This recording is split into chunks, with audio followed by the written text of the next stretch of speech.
The following is a presentation of the Radio Misfits Podcast Network. From the birthplace of modern winemaking, Sonoma, California, welcome to The Winemakers. Local experts Sam Couturi, Bart Hansen, and Brian Casey, along with host John Myers, invite you to listen in as they discuss all facets of winemaking. So sit back, pour yourself a glass, and let's hear what the guys have to say this week. Welcome to The Winemakers. Hold on a minute. John leaves and we forget everything. There it is. That had Lodi energy. That was vigorous, strong pour to open the show. I dig it. That was an unusual color coming out of that bottle. I did not expect that. Was messing with you guys. Well, you did say trousseau. He did not say trousseau gris when he said it. Right. Yeah. So welcome everyone. We got Stuart Spencer, and we're pouring some Saint Amant wines from Lodi. But Stuart, you from the great state of Lodi, right? That's correct. That's where the winery's located. We actually, this particular wine is from a vineyard my family owns up in Amador County in the Jackson Valley. Okay. Oh. We've had that for 50 years. I love it up there. So the Jackson Valley, is that where the town of Jackson is? No, Jackson Valley is a little further west. Okay. Yeah.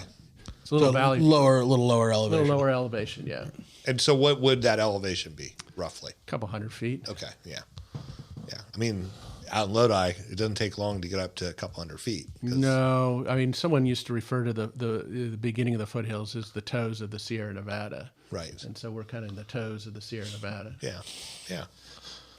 That you drive through Jackson. I don't know what highway that is.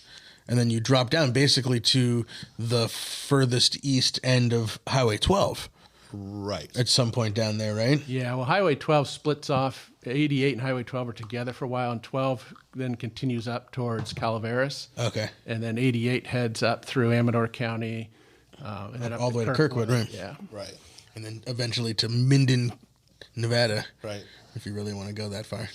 It's funny, over Thanksgiving, we had this conversation with my in-laws, and something was said about how Mammoth Mountain is in Northern California. And I was like, what? And they're like, yeah, it's Northern California ski resort. And I go, there's no way. And I said, look at a map. And when you look at the map, it's like due east of San Francisco. Is it really? Yeah, you just can't get there from here, right? Can't get there. Well, there's also a lot of California above us that we don't really count. Well, correct, of course, right? And the people up there consider the part of California that we're in Central California. Right. Even though we consider Central California Southern California. Welcome to the California Report on the Winemakers Podcast. And Stuart, with apologies to KQED Radio. So how long has your family owned vineyards? So we just celebrate our 50th harvest this year. Congratulations. And my parents bought the property in 70 and planted in 72. And first wines or grapes came off in 74. And been doing it ever since. But what were they doing before 70? So my dad grew up on a dairy farm in Patterson. And he had his own little herd of cows. And when he graduated high school, he sold off his cows and went to University of Alaska. Wait, when he graduated high school, he sold off his cows. It was like 17 cows. And he wanted to get as far away from his mother as he possibly could. And he figured Alaska was pretty damn far at that point. Yeah. And so he went until he ran out of money and then joined the Army. And then in the Army, he was trained as a medical technician and then ended up back in the Valley after the Army and opened a medical lab. And so he was in the medical lab business on and off when I was a child, wanted to get back into farming, purchased this property. They were told grapes would grow well there. He knew nothing about, This is in Amador. Amador County. Okay. Amador. Yeah. And so we ended up planting Zinfandel on its own roots in 1972. And so he always had kind of an entrepreneurial bent to himself. And so he then ended up partnering with 4 doctors, and they opened a wine shop in the 70s called Fine Wines of Stockton. Sorry, I'm laughing because it seems like that used to be the thing. Doctors were like the investors in wine. Yeah. Now it's tech, but back in the day it was doctors. Doctors and airline. There was a time in Sonoma where like half the vineyards were owned by retired airline pilots. I don't know what that. Do you remember that? I mean, Diamond A is a bunch of airline pilots. Like there was 40 different families that were all airlines, whether it's flight attendants or pilots. So it might have been that. Yeah. But yeah, I mean, Kenwood had 2 different vineyards that they were partners with groups of doctors and dentists. Right. And that was the investment groups, So, so yeah, they were partners in this wine shop. And, this was kind of early days of California wine and early days of kind of wine in general. There wasn't much of a wine culture in California, let alone in Stockton where we grew up. And so he got really interested in wine and port-styled wines or port wines from Portugal, and we ultimately ended up, grafting over to 5 traditional Portuguese varieties in 1980. And this was also kind of my upbringing too, because I was drug along to every tasting and event and stuff like that. Nowadays we don't take our kids to things like we did when I was a kid, and so I was acclimated into wine from a very early age. But what was the plan with growing the grapes? Was it that your dad was actually going to make the wine, or he just wanted to sell the fruit? He wanted to farm, and so the first vintage we ended up selling the grapes to Concannon Vineyards, and they did a dry Zinfandel rosé that they actually vineyard designated in 74 and 75. And then later in the 70s, they changed ownership and then broke our contract right at harvest time, and then we ended up selling all the grapes to another winery, and then this next year we did the same thing again, and then shortly after they purchased all our grapes, we get word they're going to file bankruptcy and not pay us for our grapes. So my dad drove down there and basically stole back and bootlegged out this first port-styled wine that was made from our Portuguese grapes that he had planted. And so that's essentially how we got into the wine business. Wait, he stole the already bottled wine, or was it in barrels? It was in bulk. It was actually in these 2 black poly tanks. They were sitting in the warehouse. It's easier to steal that way. Especially if you have a pickup truck and load it into it. He walked into the warehouse and told some cellar guy to put that in the back of his pickup, and the cellar guy's like, I can't do that. And my dad's like, bullshit, you can't. You're going to put it in there right now. And the guy's like, all right. Loaded it up and off he headed. I'm digging that story. That's amazing. And he called a friend who had a winery up in El Dorado at the time, and they took it up there and, pretended we made it up in El Dorado, and that was our 1981 vintage. Wow. I mean, how many, wineries were started by grape growers who got tired of not being paid enough for their grapes or not getting paid? Yeah. I know of a couple. Yeah. I mean, there was a year that a certain Sonoma famous winery, eponymously named winery, didn't want to pay my dad for harvesting the grapes for him. And so my dad told my grandfather, and they put together a little posse and went and in the middle of the night picked a bunch of grapes from that vineyard. It became Couturier wine for sure. So, yeah. I think any grower, about that same time too, the early 80s. It was a little more anyone lawless. That's been in the grape business any amount of time has not been paid at some point by somebody. Yes, and has also probably not paid somebody. Well, my dad was the type of person, he always paid his bill. He would starve himself before he wouldn't, pay somebody. So he never understood somebody who just, file bankruptcy or play these games. And, wineries are bad, but distributors are sometimes even worse. Over the years, we've dealt with some nasty distributors and retailers and restaurants. So yeah, no, it's out there. Wasn't there something in today's wine business daily email about Concannon and bankruptcy? Yeah. Well, it was sold out of bankruptcy to somebody private or something. Concannon was recently owned by the wine group, and the wine group just sold it to 2 other individuals. One whose family, I think he used to work for the wine group. Okay. It's funny when the wine group bought Benziger. I was no longer there, of course, but I remember talking to one of my friends, and they said, "Oh no, this is going to be great with the wine group because they realized that they made mistakes with Concannon when they bought that, and they don't want that to happen to us. So it's all going to be good." And then proceed to make the exact same mistakes. Yeah, big corporate wineries don't do well usually with small artisan vineyard-focused companies. Yeah. Well, they just make bad decisions. And diametrically opposite business models in the same industry. Right. Yeah. Well, this wine is delicious. First one out of the gate. Totally. Ryan, this is right up your alley. Totally. And how does Trousseau make it into the vineyard in Amador? Trousseau is its Portuguese synonym is Bastardo, and it's one of the approved varieties in Douro for port production.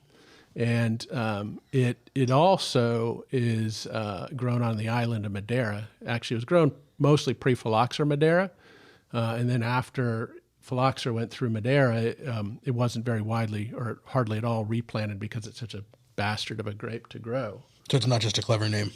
No, the other part of this too is with Bastardo. My dad used to tell this story that this French Duke was marrying off his bastard son to a Portuguese princess, and when the French Duke arrived, or the bastard son arrived in Portugal, he didn't like any of the wine, so he sent back to France for cuttings.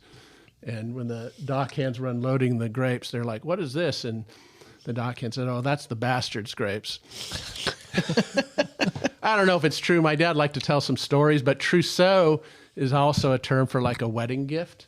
And so there is some merit to it. And, but I can tell you from somebody, we've been farming this since 1980. It is one of the most difficult varieties to grow. What are the challenges? It's tight clustered, thin skin, throws lots of fruit all bunched up, throws a lot of late shoots that then produce, additional clusters that you get this big mass of fruit. The birds love to eat it because it ripens early, so they get in there and just mess with it. It's the most uneven ripening grape you'll find. You see one side is like dark purple, and the other side will be green on the same cluster. Wow. And or you'll have a wing that's green and the cluster's purple. It's crazy, and partly why the color on this vintage is particularly light is that this was all skin fermented like any red wine, and we ended up with this light, almost rosé-like color. It's beautiful, actually. It is. It is. I mean, the trousseaus that I've had, and I've not had a lot, they aren't necessarily a deep red wine, right? They're always kind of a lighter colored wine, but full of flavor. Yeah, it's one of those interesting things. You look at these grapes and you're like, there's no way this is ever going to make something that tastes good. And you look at it and then you're like, it's like people want to buy these grapes. And I'm like, I don't want to sell these grapes because they look like shit at harvest.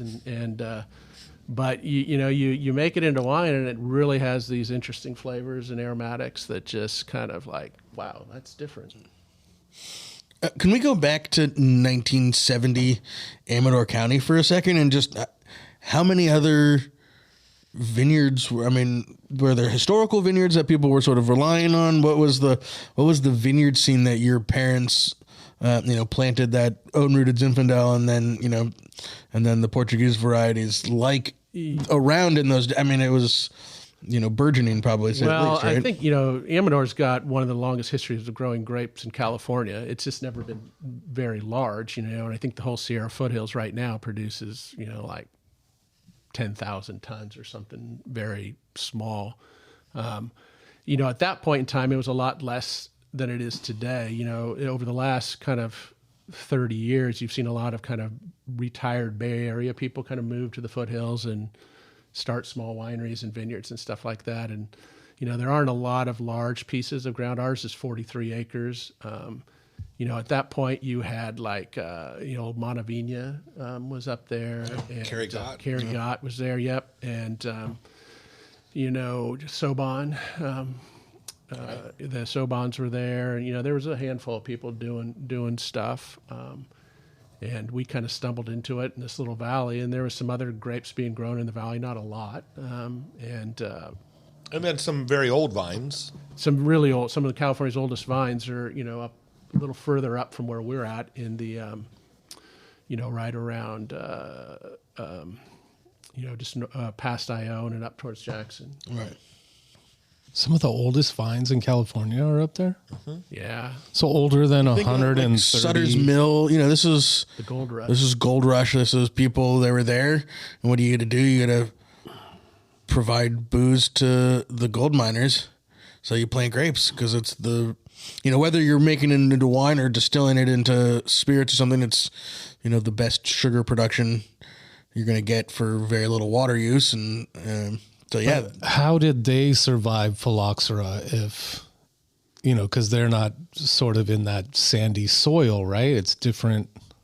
Probably via not being near lots of other vineyards and bringing equipment in and out and stuff like that. Our vineyard actually ended up dying of phylloxera. So, we ended up bringing equipment in and stuff. And my dad thought you had these old bins that would come in from Kincannon that potentially brought phylloxera into the vineyard. And so we ended up finally pulled the rest of it out around 95. We started seeing signs of it in the late 80s, early 90s.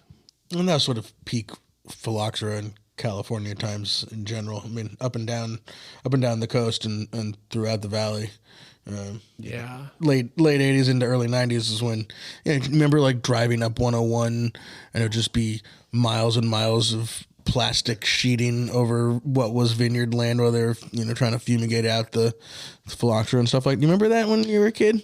No, I guess you weren't a kid in the 90s. You were when you were a young adult in the 90s. Well, and a lot of that was the North Coast was on AXR rootstock, which is part vinifera, which is why it showed susceptibility to phylloxera. Right.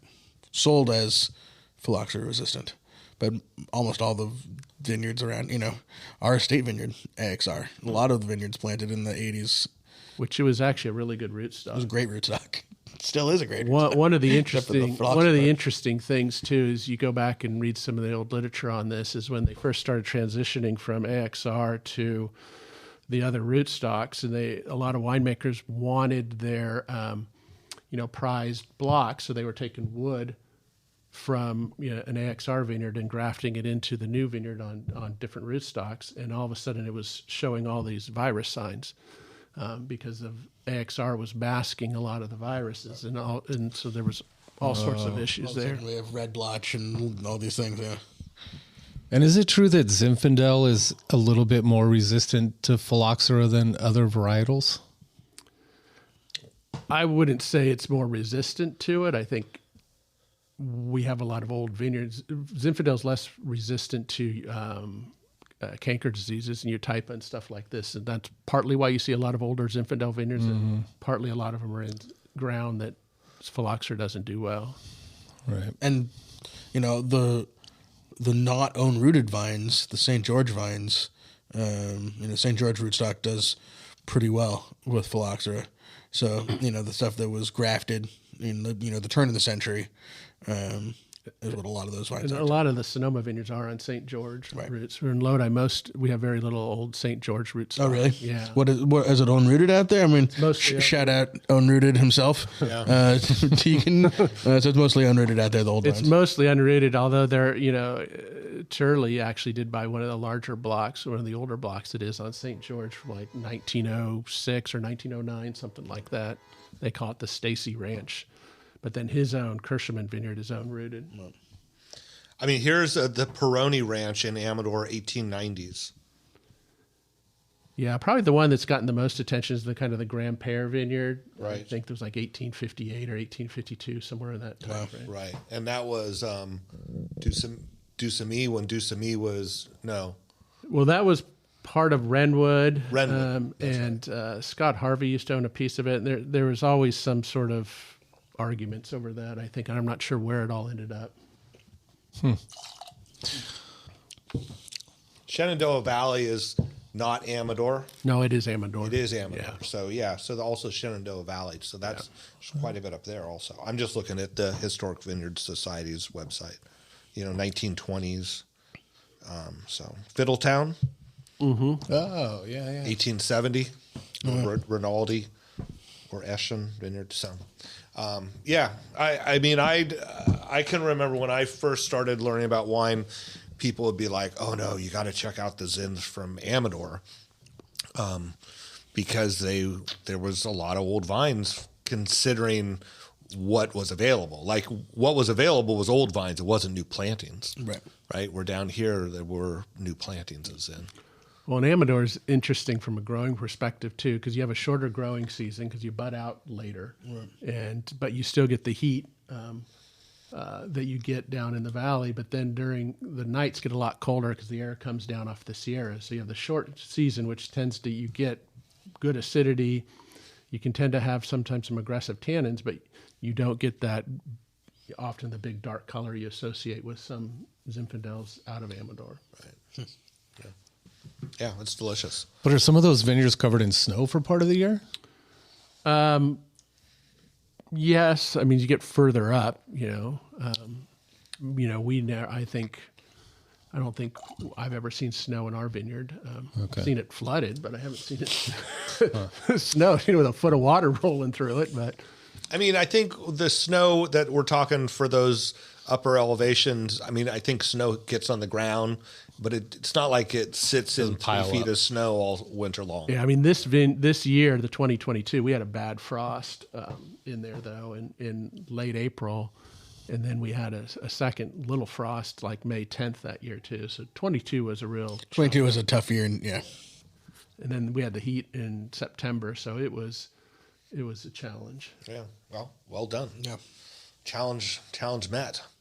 I know, really interesting, like viscosity on this, the mouthfeel. Well, I mean, I think part of it is you're expecting...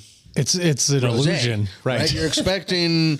I mean, it's kind of has like an Adutet rosé kind of analogous where it's, it by visual appearance, you think light, bright, fresh, and it has that, but it also is, like you said, this was a regular red wine fermentation on skins. It just, the variety and the vintage. And I think this year is particularly lighter because with that heat wave coming in, we decided to pick a little earlier than we would have, and I think. That there were a lot of factors that led to less color this year too. The interesting thing too, at the end of the tasting, we'll taste a fortified version of this that's made in a Madeira style. So it's cool. After 10 years in barrel. Excited. You can see the same variety, just made in 2 different styles.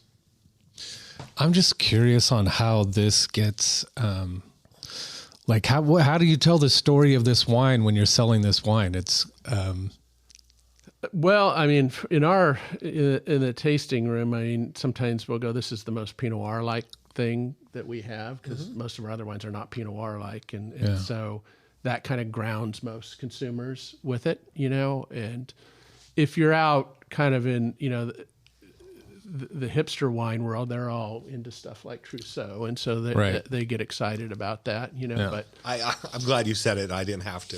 That was kind of my question, but I was like, yeah, are you selling to a bunch of like? I can tell you, there's not a lot of hipsters walking around in Lodi, though. They're coming. They're coming, right? I mean, there's more than there was 10 years ago, I bet. And, our good friend, Patrick Cappiello is he's the Pied Piper of the hipsters in a lot of ways. So he's out there, and there's the wood-fired pizza place, right? And that's that's all you need. That and a glass of Trousseau, and you're all of a sudden you're a hipster now. We're getting there. Yeah, I'll never be accused of being a hipster, especially by my kids. So little facial hair, you never know. Skull cap. It's really enticing though. The aromatics, it draws you in. Yeah, it was not at all what I expected when the dark bottle, the whole thing. It's awesome, super full of energy, and so good. I do love the boots. Are those your dad's boots? They are actually, yeah. Red Wings. No, those are like Kmart specials. Okay. So, farmer, not hipster. no. People used to wear Red Wings and actually do work in them.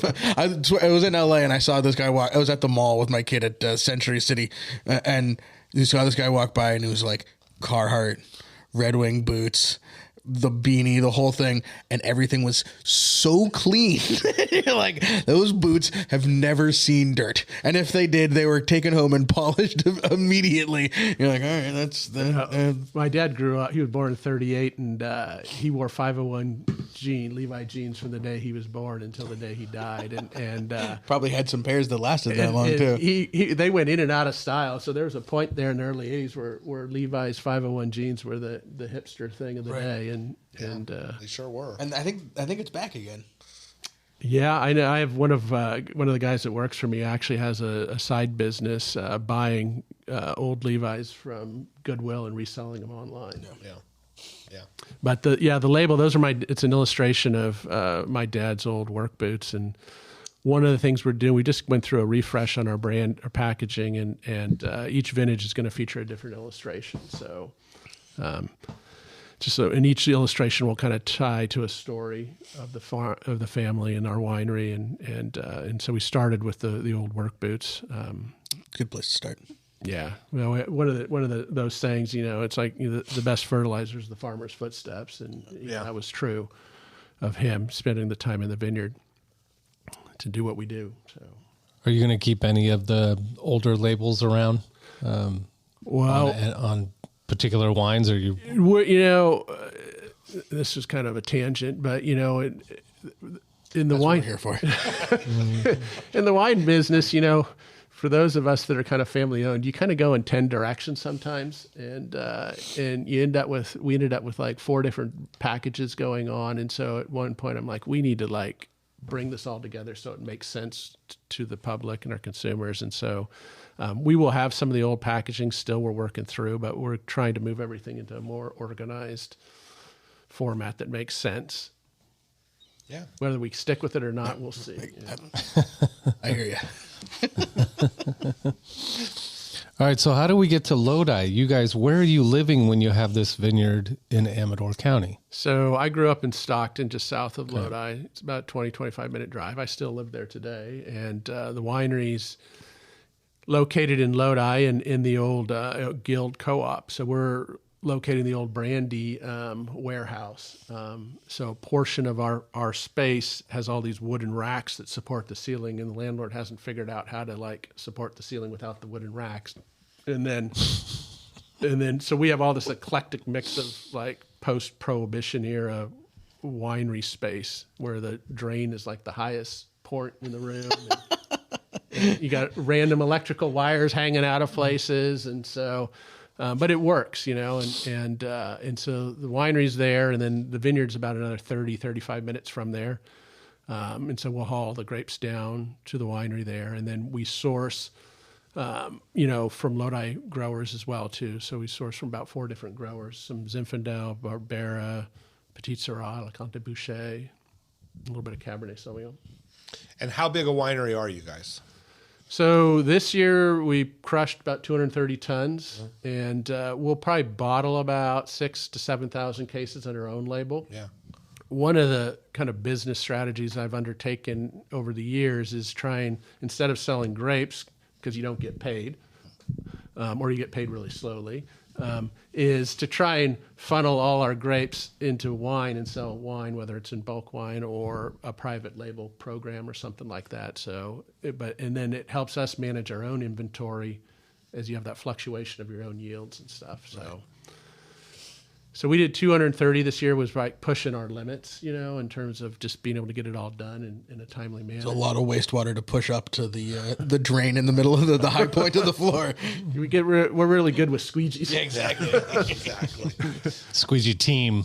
Yeah. And then we'll do about 6,000 to 7,000, under our own brand, and about, probably half of that is DTC, and the other half is kind of random wholesale brokers, little export, stuff like that. Cool. And you guys don't have issues with water in Lodi. You pretty much are. Well, I think everybody in California has issues with water, one way or the other. But Lodi has great access to water. in terms of water rights and availability of water. Our vineyard up in Amador, we were actually on the Jackson Valley Irrigation District, and we have a pressurized line that feeds the vineyard, and so we don't even have to pump. We just open the valve, and we have plenty of water, which is really nice. And we don't irrigate that much hardly at all either, too. You know, we do a little bit more in these hot years, but, you know, we've gone years where we've gone all the way into September without having to turn the water on. Yeah. So you also are, what is your current position with the Lodi growers? So I'm the executive director for the Lodi Winegrape Commission. And how many years have you been on that? So I've been there 25 and a half years. And as anyone in this wine business knows, if you want to live in California, I mean, the wine business, you have to have a couple jobs to make it all work. And so... side hustle has a side hustle. Exactly. And so I started there in 99. Mark Chandler, previous director, hired me. And I never really wanted to be the director because we had the family business going. But probably about 6-7 years ago, they hired a woman who was a disaster. And I kind of said, you know, I'd do it if you want me to. And so... If you get rid of her. Well, they decided they were getting rid of her first. I didn't offer that until after the fact, but it was just not a good fit. And working with growers and wineries is a unique thing, and you need to know how they think and work and operate in order to be successful. Yeah. It was more of an outsider that came in and tried to... Yeah, she had come from another ag commodity back east, but it was not anything like what we needed. Right. Yeah. And what is the state of the Lodi Winegrape Commission these days? Well, the commission's doing well. I mean, we're going to take a hit on our budget this year with the way the industry is. You know, it's a challenging time for all of us in the wine and grape business, and you know, we're at ground zero for a lot of this oversupply, and you know, it's, you know, you drive around right now, all the leaves are falling off the vines. You see what didn't get picked this year. Right. Yeah. It's tough. Yeah. And, you know, at the same time, though, you know, there's still people doing well, but it's really a struggle right now. It's interesting because recent years we've had more mechanical harvesting happening here in Sonoma, which for a long time there was very little of it. And, you know, you drive by and you'd go, oh yeah, it's just the end vines. They can't pick with the harvester. And you can tell that maybe the business is a little soft because they're not sending a crew through to pick it. But now, as you say, now you start to look and you realize it's entire rows that aren't picked. Yeah, I mean, we'll see them all across California now, where you've got, you know, a vineyard where they met their contract, and then there's 10 rows that didn't get harvested, or the whole vineyard that had no home and they didn't pick a berry. Yeah. Go ahead, Brian. Well, and the thing with a lot of the older vine stuff too, right, is it kind of goes against exactly where someone wants to be in the market right now. They're looking for what? Vigor, high yield to get bulk juice. The Lodi, a lot of you have older vines, lower yields that you want to get higher price points for. And you can't mechanically there's no like economies of scale. You can't save any money. Very little fence posts and trellising out there. Yeah. This is a good transition to this next wine, because this is our Marion's Vineyard Old Vines Inn from Lodi. It was planted, own rooted 1901 vineyard. And and the old Zins are taking it the hardest because the Zinfandel market has been particularly difficult.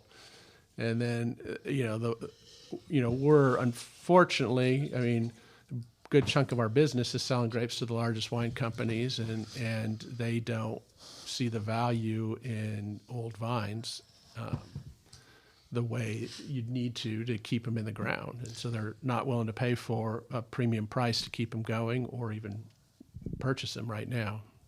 Well, like you and I were talking before the show, it's because once grapes like that go into bottles and go out into the market, the story gets lost. It almost has to be a DTC small producer kind of person making them and telling the story so that people get why am I paying $40 or $50 for this bottle of wine instead of 10 to 20. Yeah, the interesting thing with Zinfandel in the U.S. market is none of the big guys have a Zinfandel program. And if you think about, when they're line items, they've got their Cabernet Chardonnay, Sauvignon Blanc, Merlot, Zinfandel occasionally has shown up as an extension on one of those lines, but there's no big programs around it. Delicato had the Gnarly Heads in for a long time. They did well. Right. Michael David had the 7 Deadly Zins, which they sold to the wine group, and I'm not sure where that's at now. And so Zinfandel has always gone in many different directions. There's the white Zinfandel. It was a big component of red blends for a while there, and then the red blends have moved to darker varieties, and so it's just the floor is kind of fallen out of the Zinfandel market. Declaring right now, 2025, the year of Zinfandel. I was going to say, I see opportunity, right? Where you see doom and gloom, I see opportunity. That's like the cliche about the Chinese characters, the crisis and opportunity are the same one or something like that.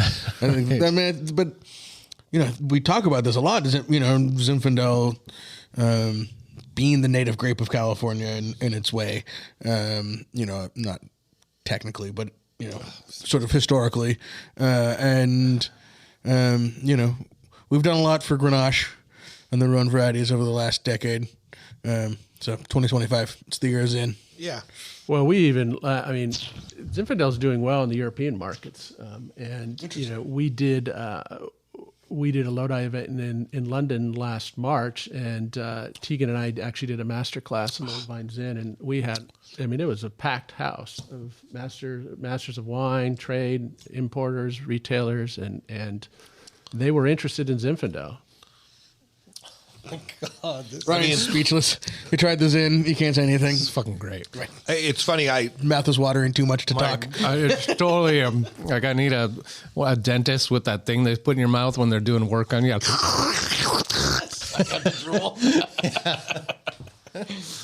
Well, will you tell us about the vineyard a little bit?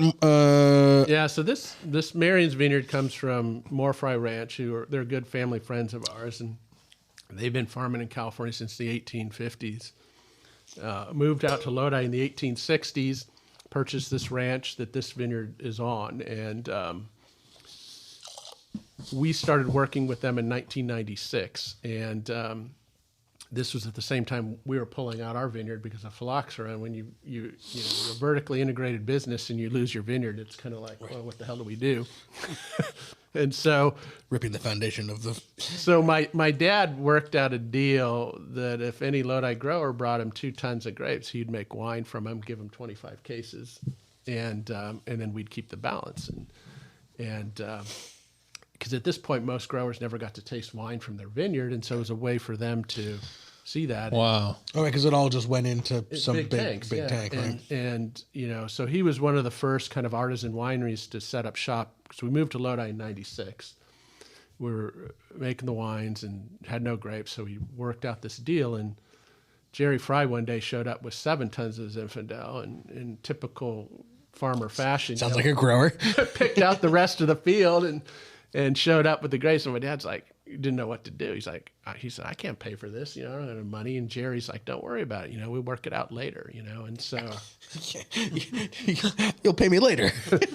And so he was honest, and he's just like, don't worry about it. The grape market was pretty good in the late 90s, but, and so that first wine we did in 96 turned out really good. And so we ended up vineyard designating at Morfry Ranch. And it's become our number 1 seller by volume since then. And so the ranch is a pretty neat ranch. There's 7 separate old Zinfandel blocks dating between 1901 and 1944. All own rooted, about 70 acres, and this particular block is 8.3 acres of planted in 1901, all own rooted, and we started working with it in 99, doing a separate vineyard designation out of that since then. And Marion was Jerry Fry's mother, so that named the block after that. And St. Amant's actually my mother's maiden name, so we would joke it's the mother of all Zins. For me, another connection is Kenwood used to do a Lodi Old Vine Zin blend under the Yalupa brand, which was like their restaurant. And this, maybe not this block, obviously, but they bought from More Fry. And then I can't remember the other vineyard, but I think that's a vineyard that Morgan's farming now, which is getting smaller and smaller and smaller. Yeah, I mean, there's a lot of old Zinfandel blocks, and this is one of the challenges. Is the region has diversified over the years.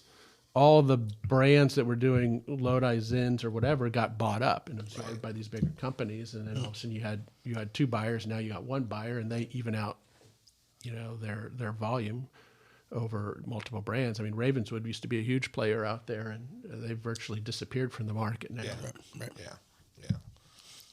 And all these people that are doing it out there, which there's more and more, but they're all making very small amounts, right? Yeah, I mean, most of our, we've got about 80 some wineries in Lodi, and the majority of them are small operations. We have obviously the very large, but there's not 20, 100,000 case brands out there operating, and so 500 cases doesn't go very far to absorb a lot of grapes. No, especially out there. Yeah. I mean, the rows are long. Rows can be long. So weird. That's kind of a weird problem, right? Because you want to have smaller producers that are doing vineyard designate wines to get out there and tell the story about the vineyard. But then also when you have small producers, maybe they're not getting out there as far in the world. There's not the market impact. Right. Well, that's a whole nother challenge about the business these days is the plus of operating in California is we have this DTC business that has really evolved over the last 30 years.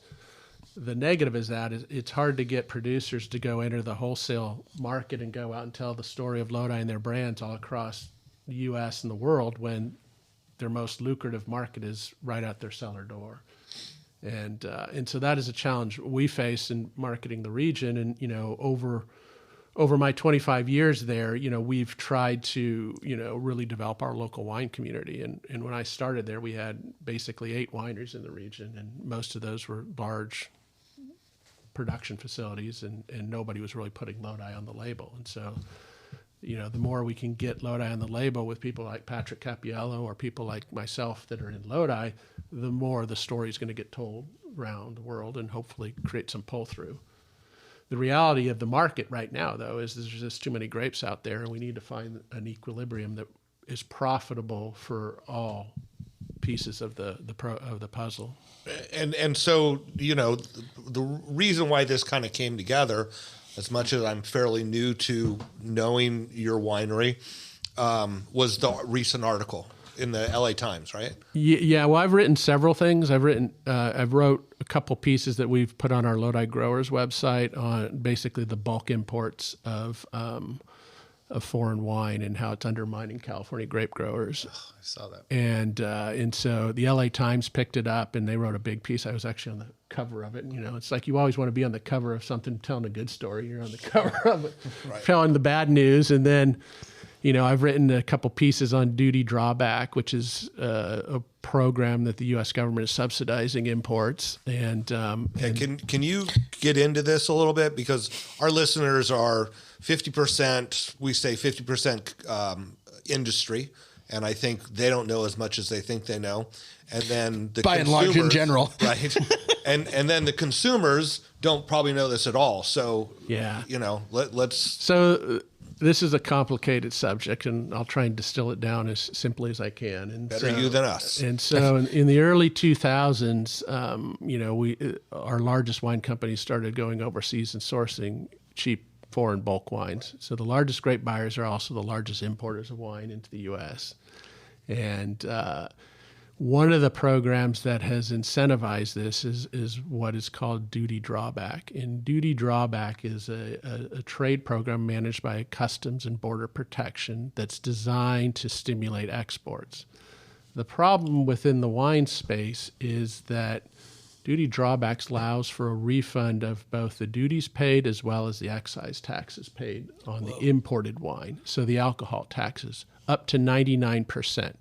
So when you're bringing in Australian Chardonnay that they're unloading by the boatload, or Australian Cabernet or Chilean Cabernet, the importer has to pay $1.07, the federal alcohol tax, when it arrives. Per gallon or something. Per gallon, right. yeah. And so if they can find a matching export to offset that, it has to be within 50% of the value, they can then get those imported taxes refunded to them.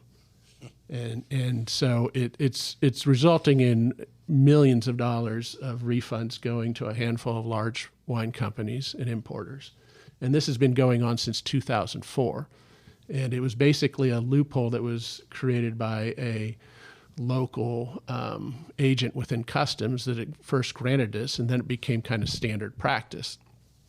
Over the years, customs has tried to fix this loophole, and they've gotten shut down by Congress. And then there was a big trade act in 2015, and then they put new rules in place that shut this down. And then the Beer Institute and National Association of Manufacturers sued them and got it overturned by the Court of International Trade. So then that opened the door to not only excise taxes being refunded on wine imports, but also on beer, spirits, tobacco, and petroleum. And so Holy shit. what concerns me is that we're giving spirits a real leg up on wine right now. Right. And so I did a FOIA request, and I haven't written about this yet, but so a Freedom of Information Act request on spirits refunds. And in the first year, they were able to do that. There was $285 million in dollars refunded to spirits companies, and probably 99% of that is excise taxes, not duties. And so, and this is just right at the beginning. And what makes it even more challenging is they have 5 years to find the matching export. So you can juggle inventories to do this. And so from a grape grower's perspective on the wine side of it, I went and looked at tracked, district average pricing and imports as they go. And every time the district average pricing would start to move up, the imports would surge, the bulk imports would surge, and then the price would come down, the imports would back off. And it's exactly what we're seeing right now. And 2022, everyone thought, we're at the height of the pandemic, sales, and everybody thought it was all green, and people were selling wine. And so they went out and imported 68 million gallons of wine in 2022. And then, then the market turned negative last 2 years, and the imports have decreased, but they're still coming in at a significant pace. Well, isn't there something, and I don't know if this was in your article or somewhere else that I've read, basically like the oversupply by volume in California is almost identical to the amount of wine that's imported into California in this process? Well, it's... Yeah, you can make that association when you got, equivalent of 400 to 500,000 tons of grapes being imported in bulk, and 4 to 500,000 of grapes that didn't get harvested probably in 2023 by some estimates. It's really hard to get an estimate on what didn't get harvested. We're going to see a pretty light harvest this year because the yields were low and grapes didn't get picked. But one of the other interesting things I looked at too, though, was the rolling average of total crush and total purchase tons over a 10-year period. And while the market was still growing, we were consistently crushing less and less grapes in California. So we were shifting our market share away from domestic production to imports. And it's continuing today. And can we sort of talk practically, these bulk wines that are being imported, a literal boatload of Australian Chardonnay that comes into California and then eventually ends up in a bottle that says it's from where? Well, this is where it even gets more confusing. Yeah. This is what I want to talk about. So federal regulations allow wine to be classified as American, and it can include up to 25% foreign-sourced wine. And so, how is that possible? I don't know. A couple of good lobbyists and right. That's the only way, right? Yeah. So it's it's to me this is more deception because when a consumer buys something that says American on the packaging, you would think it's coming from America. It may be a blend of Oregon, Washington, California, exactly. Ohio, or wherever, but they're not thinking it's Australia or Chile or Southern Italy or France. So. That's a TTB regulation, and anybody that's seen the pace with which TTB moves, those changes don't happen quickly. Right. Friggin' Dorothy at TTB. Glacial is generous to the TTB movement. Well, and there's vested interest in keeping the rules the same too. Right. Well, and to play devil's advocate, there is,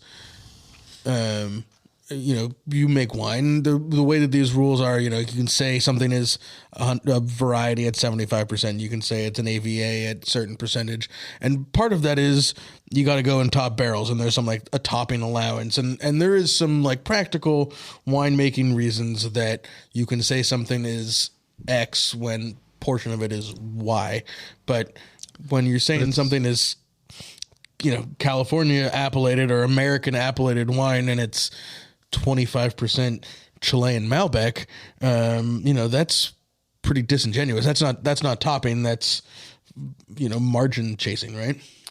It's lowering cost of goods. Right. Yeah. And I mean, I have this article in my head I haven't written yet too, but it's basically how the deck's been stacked against California grape growers over the last 25 years. And there's several policy changes that have taken place, including this duty drawback that's coming into place that is subsidizing the imports. But there's also the loosening of the vintage dating rules that took place around 2010, I think, which allows, a California vintage to be, or a county designated wine to be 75% instead of the original 85%. Back in the early 2000s, they changed the regulations around water additions to fermentations and for amelioration purposes. And right. And I know in our neck of the woods, there's a lot of, 26, 27 brick loads of grapes that show up at a winery and end up at 13.5 alcohol once it's bottled. And so, that's working against the growers. And there's a number of other policy changes that really need to take place. You got this American appellation thing. And then there's a whole nother can of worms with bulk wine coming out of Canada for the spirits industry. And the net effect of all of this, a lot of growers or vintners, think, well, this is just a valley problem. But the net effect of this is that the whole industry, our whole wine and grape market is not operating healthy. It's pulled out the bottom outlets of the market. And so as grapes become oversupplied, or as a winery has excess wine, you go to the bulk market and kind of move wine and keep everything moving through the system where everyone's making money, but maybe not as less, but at least they're able to pay their bills.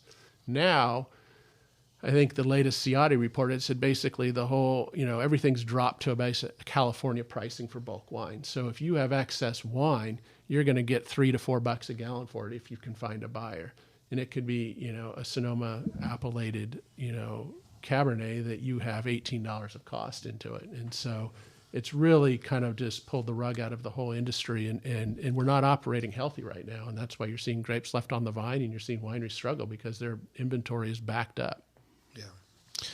And the only people that benefit from this would be large distributors or winery. Like, that's large distributors, right? They're buying foreign juice, blending it in with other things, and that are cheaper than if we were just to pick the grapes here. But because the cost of growing grapes and picking the grapes and production is higher, it just makes more sense. It's kind of like outsourcing to China or India, but instead you're actually doing it in the state of California. Like insourcing. Yeah. And there's also it seems to me a climate impact of this. There's no way that the carbon footprint of 1 million gallons of juice shipped across the ocean is lower than making that juice in the Central Valley, right? Well, this even gets more complicated if you want to get in the weeds on this. We're in the weeds. We're organic, lots of weeds. Weeds. The other piece of this puzzle too is the state of California has not made it easy to do business here, and the cost of making wine, growing wine, and farming and operating a business is making us not competitive in the global market. As it relates to climate issues, out in the Central Valley, our air board has put in a very arduous permitting process where if you want to add fermentation tanks or any sort of tank, you have to get permitted. It takes several years, and you have to pay carbon offset fees in order to put that tank in. And so we're paying carbon offset fees to put a tank in. And so if you're a large wine company, is it cheaper for you just to go source overseas, bring the wine in a tank container and not have to add additional tanks? Or is it, more cost effective to purchase the grapes, ferment them here, pay all your carbon offset fees. And so the regulations are working, at counter to what's actually happening. And so the net benefit of the carbon offset fees is probably negative because of all the stuff coming in from elsewhere. It pushes less carbon friendly versions of the business. Yeah. How would you feel if you were an Australian and you're picking these grapes and then it all gets sent to the United States and sent for like cheaper? Really? But I mean, it's not like it's a third world country over there. It's their, Well, I've met with a number of Australian growers over the last year, and it's tough down there. They're oversupplied for all sorts of reasons too, and this is a global problem. We got a global oversupply right now, and the Europeans continue to subsidize their industries. That just complicates it and delays market corrections, and so. Although there is friction within Europe on this issue, right? Isn't this basically what those like the protests in France where they blockade transports of Spanish wine and then spill it onto the roads? It's kind of the same issue, right? It is almost the same issue too, and a lot of the bulk imports right now are within Europe are coming out of Spain and going into France and other places like that and undercutting the growers there, and so. But they have a much more robust subsidy program in place, for redeveloping of vineyards. And you hear about all this crisis distillation going on where the EU's coming in and buying up wine to burn off for industrial purposes. And all that does is just kind of perpetuate a problem. It addresses it in the short term, but perpetuates the long-term corrections that are necessary. And, some people say, well, we need to focus on growing the market. Well, that's true, but at the same time, we need to balance supply with demand. Right. So it's realistically, it's more of it is a supply problem. I mean, it's very easy. We all talk about lack of consumers or the young people that aren't drinking. That's a very small. It's a piece of the puzzle. I think there's a lot of pieces of the puzzle. I think the aging baby boomer population is a huge piece of the puzzle. Yeah. I think, something I've been thinking about in the last few days is that's not part of the discussions much is the whole Ozempic issue. Yeah. And, I think that is targeting a lot of people that would be drinking wine. And I know people that are taking those things and they just have less interest in it than they did before. They may still be drinking, but they're not drinking as much as they were. And so I think that's a piece of the puzzle that is hard to quantify. I think the young people, I have more faith in the young people. I think wine's something you're going to grow into as you get a little bit more resources underneath you and age and settle in. But I think some of those big factors, those larger demographic factors, I think are what really affecting us now. And then I think the economy too. I mean, in California, the economy's tough. Visitation, tourism is tough, and that affects all of us that are in the direct-to-consumer port of the business. Yeah. Ozempic. Who would have thought? Right. It's a whole. I mean, throw another. Just another. Even if it's not a huge drop, another drop in the bucket that is filling up this bucket of oversupply. Can we pour the next wine and then I have a question to ask. Yeah, I'm actually interested in this one for entirely personal reasons, also. I think you said I heard one time that you're related to the Levantini. That's exactly my great grandmother from Switzerland was a Levantini, and she ended up in Sonoma County and then eventually San Francisco, but her relatives ended up in Lodi. So distant cousins, third cousins, Swiss Italian, exactly, from one little village in. The mountains above Airolo and the San Gotardo Pass in Switzerland. I've been there. I ate breakfast in the house that my great grandmother was born in Nantes, Switzerland, halfway up the mountain.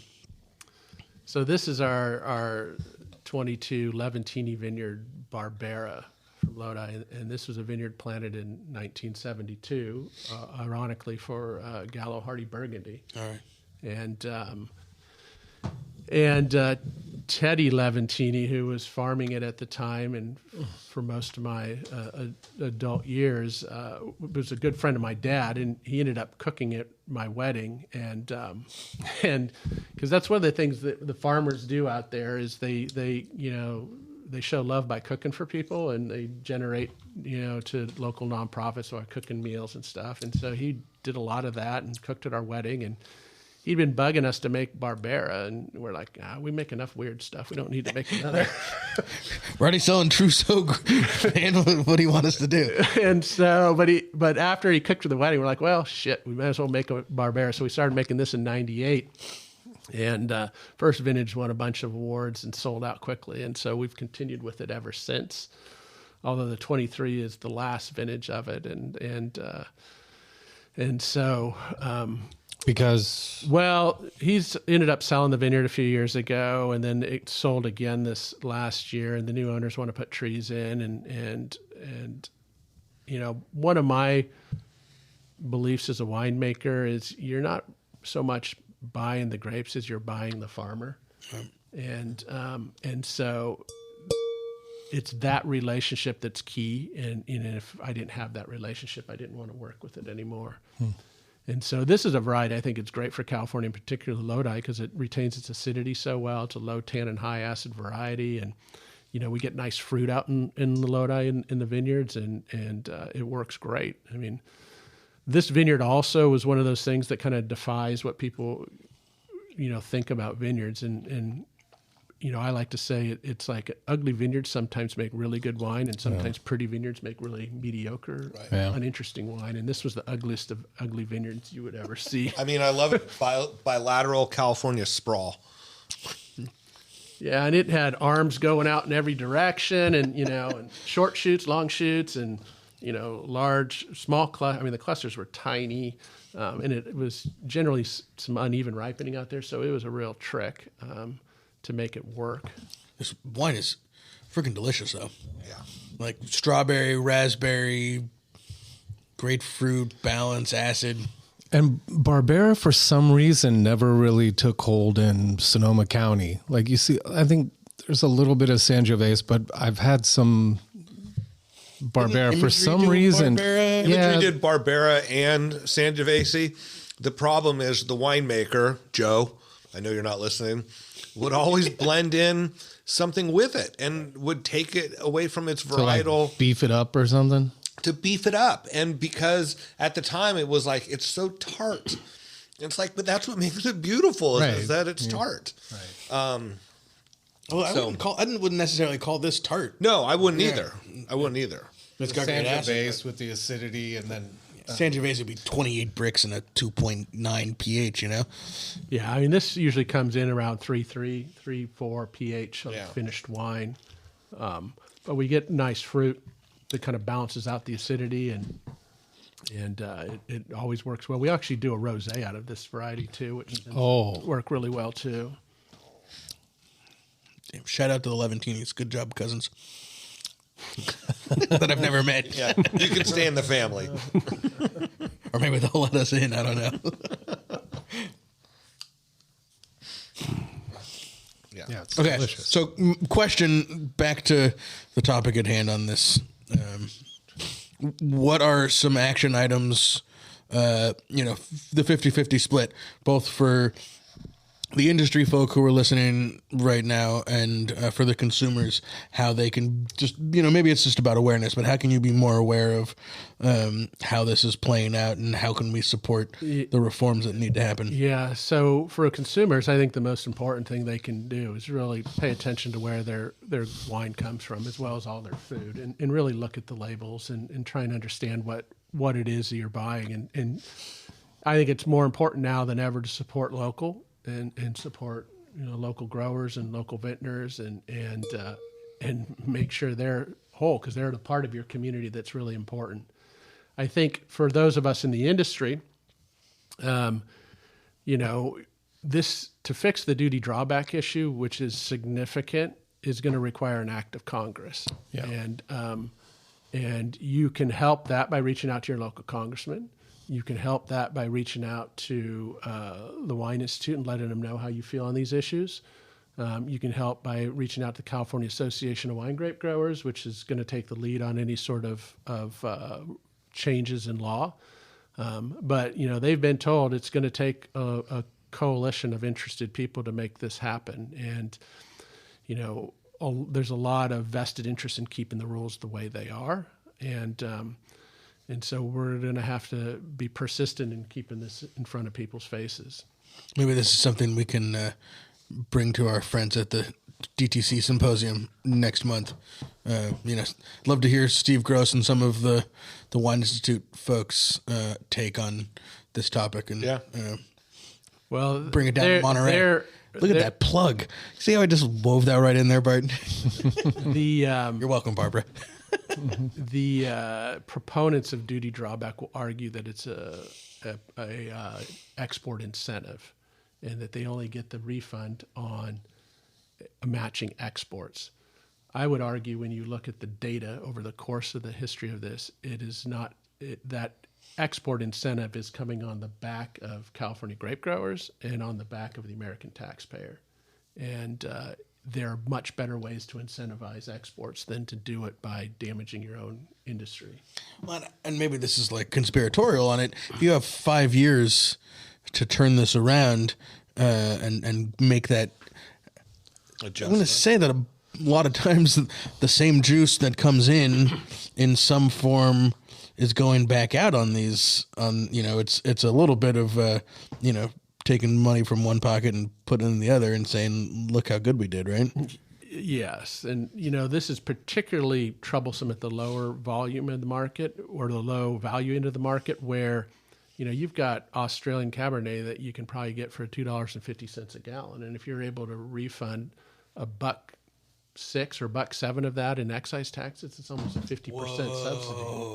Right. So, it's not like we're talking about, $100 a case, Italian wine that is getting a $1.07 refund, but at the bulk end of the market, it's a significant percentage. And it's not just happening with the low end. I mean, if you think about what are some of the fastest growing categories in the U.S. market, it's Italian Proseccos and New Zealand Sauvignon Blanc. Well, there's a boatload of New Zealand Sauvignon Blanc coming in this way too.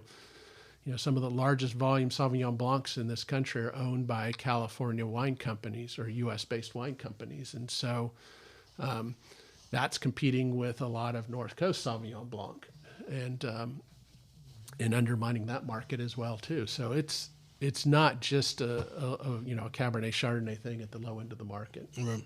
So and basically you're saying if somebody's buying a low priced going to Trader Joe's New Zealand Sauvignon Blanc, thinking that that's a wine that was made and bottled in New Zealand, and probably 99 times out of 100 it was brought in a giant bladder and bottled and packaged in California. Yeah, and it's not just low end stuff at Trader Joe's. It's basically a lot of other things. Right, all the way up the food chain. Yeah. Yeah, it's the expensive Sauvignon. Well, I mean, I think the number one Sauvignon Blanc in the U.S. market is Kim Crawford, which is this Constellation brand. Mm-hmm. Yeah. So after this, are we all going to have other people start our cars having the conversation? People try to keep their distance from me sometimes. Yeah, exactly. Take different routes home at the end of the day. This is another part of this whole discussion too. Is like, why hasn't any of this come to light before? And many of the growers and people, they do business with these companies, and they can't burn bridges, and they're afraid of, if they speak out on things, they're going to get blackballed. And so they are very happy for me to be out on a limb here talking about these issues and bringing it up, because they can't. Right. Yeah, totally. Yeah. Yeah. That's amazing. I mean, and that's throughout the whole industry. It's not just growers. I mean, how many suppliers and media companies, do business with these large companies that are doing this, and they don't want to get sideways with them. Right. Yeah. All of us. I just spent Thanksgiving down in Orange County, the place where wine culture goes to die. Shout out to our Orange County friends. Yeah, yes. Hi, Jasmine's parents. and my mother-in-law, she was trying to give me some Kim Crawford Sauvignon Blanc. And she goes, I just love it. It's half the calories and half the alcohol. And I said, Sandy, what's the point? Buy something domestic and pour water in it. It's the same thing, you know. But anyway. You know, for a lot of people, it's just, I think it's price point. When I'm at Oliver's at least once a day, Oliver's Market and Katati or Pengrove or whatever. And so spoils of not living in the valley. I'm always looking at what wines people have in their little baskets or carts or whatever. And 80% of what people are buying is $20 and under. But also a part of that is that's what you're getting at the supermarket. I'm not seeing them at a winery or going wine tasting or I don't see what wine clubs they belong to. I think it's, you know, drink something that night kind of thing. But we also live in Mecca, right? In California. I mean, once you get over the Sierras, the wine world is completely different, right? Well, the most of wine is sold in grocery stores and is sold under $20 a bottle, and so that is the market. And I think you are right. A lot of people do shop on price, and you know that's the challenge with this. Is there's this tremendous amount of pressure to lower costs and get wine cheaper onto the shelf, and but farming isn't cheaper. No, nor is winemaking, nor is right, and right, and I think. I don't know what the solutions are, but it's, you know, I think as a country, we're coming to terms with the implications of some of these globalization issues as it relates to all of agriculture and all of our products and what it's doing to the communities. And this is the other piece of the puzzle I try and link this to too, is I think, you know, when we talk about sustainability and carbon footprint and all this stuff, I mean, it's all about community, and it's like you have to take care of your community in which you operate. And that's not just sponsoring a local little league team or whatever, which might be good, but it's like supporting your community, your growers, your people that you do business with in a way that makes them sustainable. Because none of this happens without some profitability. You know, none of the good things without, you know, the growers and the vintners being able to make some money to pay their people. Yeah. Yeah, that definitely deserves a big ding, big mic drop moment. Well, it's cool. You can tell the community in Lodi when you say your dad tells people to bring some grapes and he'll give them 25 cases. I mean, that's community. There's a legacy there. Well, yeah, totally. I think that's what you see in rural communities, in rural agricultural based communities is, you know, they help each other in ways that, you know, is not necessarily a business transaction, but just showing up and doing stuff. And I think those are values we should be leaning into, not leaning away from. Totally. Now, did your dad, I mean, Lodi, Clarksburg, a lot of times you're not just grape growers. Did you guys ever farm any other crops? Did he ever get back into 17 dairy cows? No more dairy cows. I mean, you think of more difficult business than grapes, having a dairy or a restaurant. Right.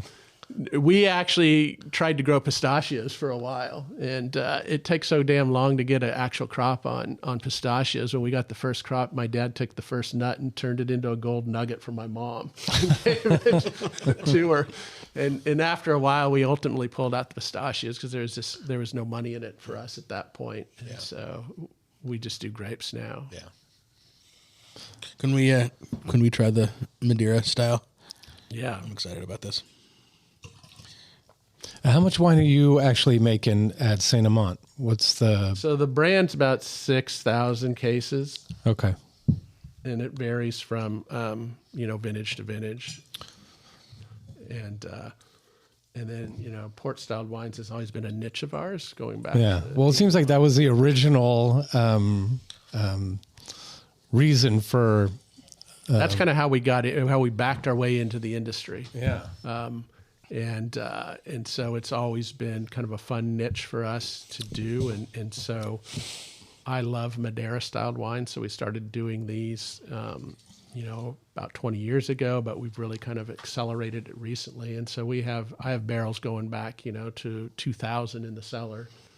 And, and we started this kind of port club last year where we're doing like a single cask program. So we'll bottle up a barrel of something interesting. And so like, this particular wine was a barrel of Bastardo, which is Trousseau, made as a fortified wine and left untouched for 10 years. And so And untouched, that means you're not opening it, you're not topping it. And so when we go to bottle it, it's lost about a third of the volume of the barrel.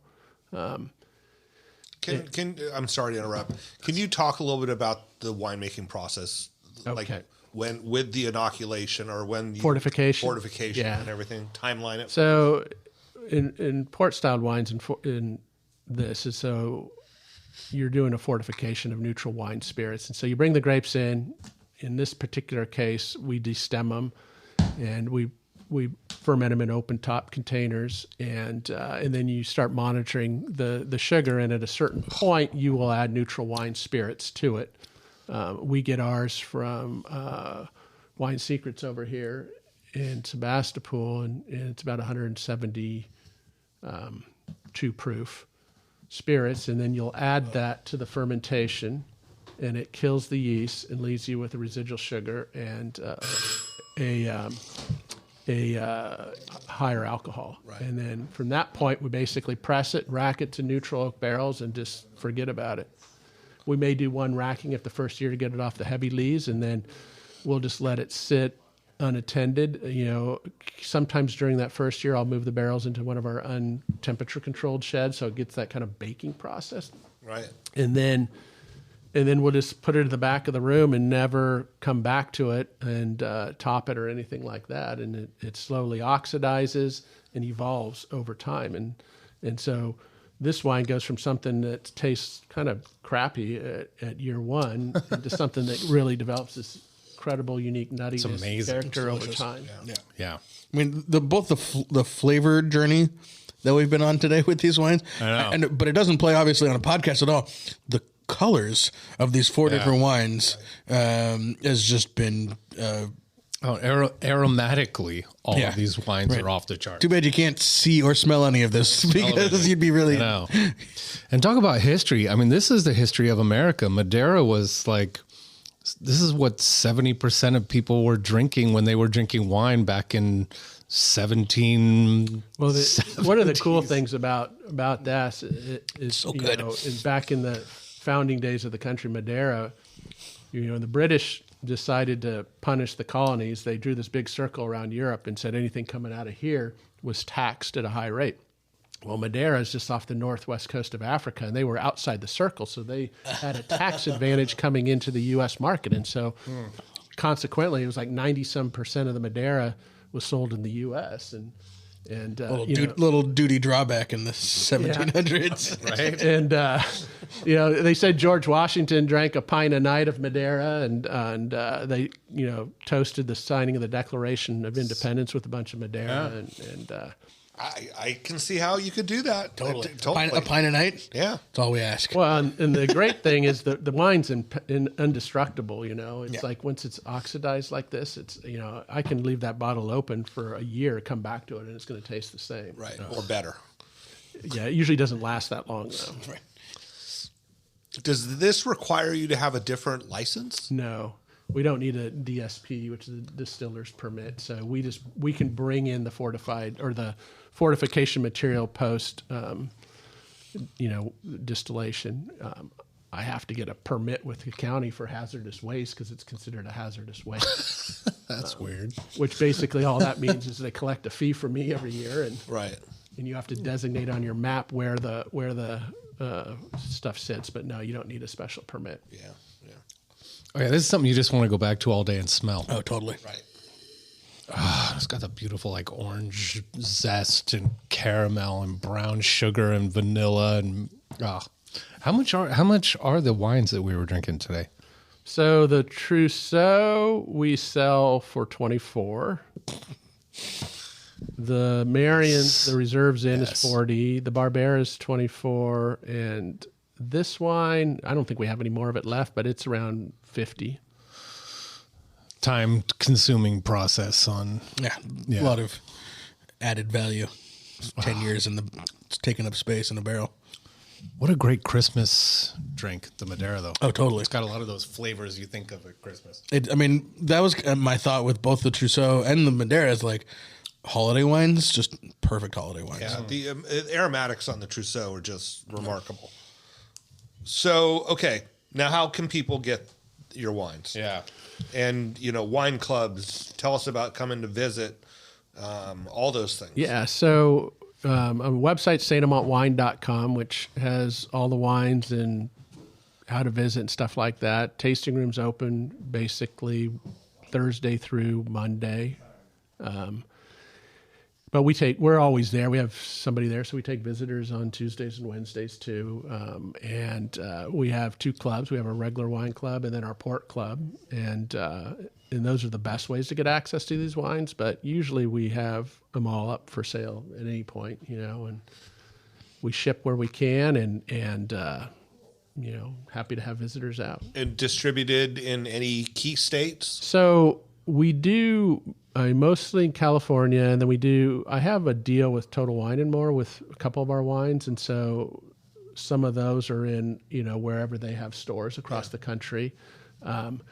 We've done a little bit of business in Nebraska and other places over the years. It kind of, when you've been in the wine business as long as we have in the consolidation of distributors, we were in a lot of places that we're no longer at. And then you start picking up other stuff. And so. Yeah. Wow. Stuart, thank you very much. Oh, happy to be here. Anything else you want to talk about? Any other, anything burning you want to make a point? Anything you're real excited about in the wine industry? So, yeah, we've had a lot of gloom and doom here, as you guys like to say. I mean, the reality, I was just talking to he's a listener, first time caller, long time listener. I was just talking to my mom on the way over here, and she doesn't throw stuff away, and so she's looking through, and she's all, I found an article from 2001 that was talking about how bad the wine market was, and she's all, you want me to save that? I'm all, yes, and it's like, I think we sometimes lose sight of the cycles we go through, and so it's important to keep that in mind, that we will get through this, and people are going to continue drinking wine, and I think there's more and better wine coming out of California than ever before, and Lodi in particular. Yeah. One of the projects I think is really cool we've got working on at the Winegrape Commission too is my colleague, Dr. Stephanie Bolton, we're working with training dogs to identify leaf roll virus and vine mealybug in vineyards. Wow. And it's a proof of concept project, which we've been able to prove that. And it's going to be a key piece in cleaning up some of the material coming out of nurseries in the future so that, our vineyards are more healthy moving forward. And that's been a fun project we're working on. Sounds like good social media content too. Anything with dogs, right. You can get some extra likes. It does. People love the dogs. People love dogs. My next label has a dog on it, by the way. Just lean in, Whatever it takes to sell a bottle of wine. 100%. All right. Stuart, thank you very much. The wines are amazing. Well, thank you. They really are. And more people need to actually go to Lodi. Don't just look for Lodi wines. It's a great drive. Totally. Out, especially from, it connects to our main artery. It's Highway 12. Yeah. We're on one end of Highway 12 and they're on the other end of Highway 12, and that drive through the Delta, and then you get out there and you're back in wine country, and then up into the hills towards, Jackson Valley and up towards, Amador. That's what I would say is actually cool part of the state. Spend a couple days. Yeah. I don't think it's something you can go to Lodi and do in one day, go to your favorite wineries. Literally. And I'm happy. If anybody ever wants to come out, just drop me an email. You can find my contact information at St. Amant Wine or LodiWine.com, and I'm happy to connect you with people out there. Concierge services. There we go. There you go. So you got to do one bottle at a time. Absolutely. All right. Anything you guys want to shout out this week? We got New Year's Eve, Sebastiani Theater with Marty O'Reilly, special guest Sean Carskadden, right, and the Hattie Craven Band opening. And we're going to do a little pre-party hang with the bands at the Tasting House, and then our now famous unpermitted second line parade from here to Sebastiani Theater. Hopefully no city officials are listening. So check that out. Tickets are on sale at the Sebastiani Theater website. I think it's $55 or something like that. Includes a little champagne toast at midnight. You mean sparkling wine? Well, I might be buying something from Champagne. We'll see what happens.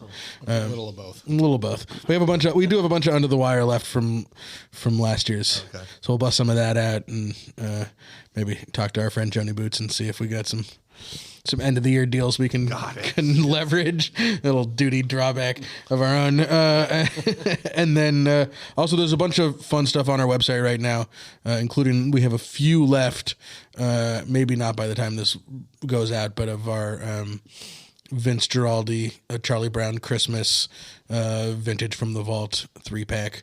Great holiday gift. I think it's $350 or something like that. Old bottles. 16s. All 16s. 1600. And a really cool red and white peppermint patty version of vinyl of Vince Giraldi's classic. And there's some connections to the Grateful Dead. So if you want to go down a Google wormhole like I did last week, Google Jerry Garcia and Vince Giraldi and learn about fern bars.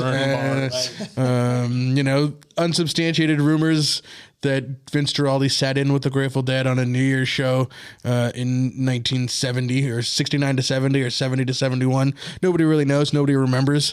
According to a band member that my dad talked to, it didn't happen, but he did hang out with Vince Giraldi, who was supposedly a cool guy. So that's awesome. That's awesome. Cool. Thank you, Stuart. Bart, you got anything? Yeah. When this comes out, buy more Zinfandel. Buy more Zinfandel. Hashtag drink more Zinfandel. Yeah, drink more Zin. Buy it. You could save it, but drink it. Right. We didn't even get to talk about that. I wanted to talk about ageability of Zinfandel, but maybe we can talk about that at some other time. The answer is yes. Yes, absolutely. Yeah. I know, but there's this Especially kind of feeling out there that Zin doesn't age well. But I go see our buddy Todd Jolly at Sonoma's Best. Yeah, and he's always got a couple old bottles of Ravenswood in that wine fridge. We opened it was a '98 Barisha Vineyard. A couple weeks ago when Isabel was here. Was that on the show? I can't remember. It was on the show. Yeah. And it was beautiful, fresh, vibrant. Would have not guessed that it was a 26-year-old wine. And not just 2 years ago that, remember my uncle got all the wines out of the woman's basement or whatever, and one of the bottles we immediately opened was a 67 David Bruce Zinfandel, thinking it was completely going to be toast. And it was amazing. Right. Yeah. Yeah. I discovered a handful of old vintage Zins of mine that I'm going to do a little tasting for people. And I was shocked that, the 2010s were very much alive, and especially because just the winemaking conditions at the time and whatnot. And how many times you moved that shit around? Right. Tannin, acid, and not a lot of residual sugar. Because residual sugar just gets gummy. Yeah, I think acid is overlooked often in ageability of wines. And, totally. And Zins can have good acidity and can age beautifully. Right. And I think there for a period of time, everybody forgot how important the acid was in Zin, looking for concentration and extraction and color. And all you ended up getting was alcohol and residual sugar that, battle. And a lot of people liked that at that point in time. But yeah, they did. Wines don't hold up at the height of Zap. Yeah. So, yeah. Awesome. Okay, we made more enemies here in the last 30 seconds of the podcast. I'm gonna send somebody out to start my car at the end of the day when this releases. Awesome. All right. Thank you. All right. Thanks, guys. Subscribe, review, and go to Lodi.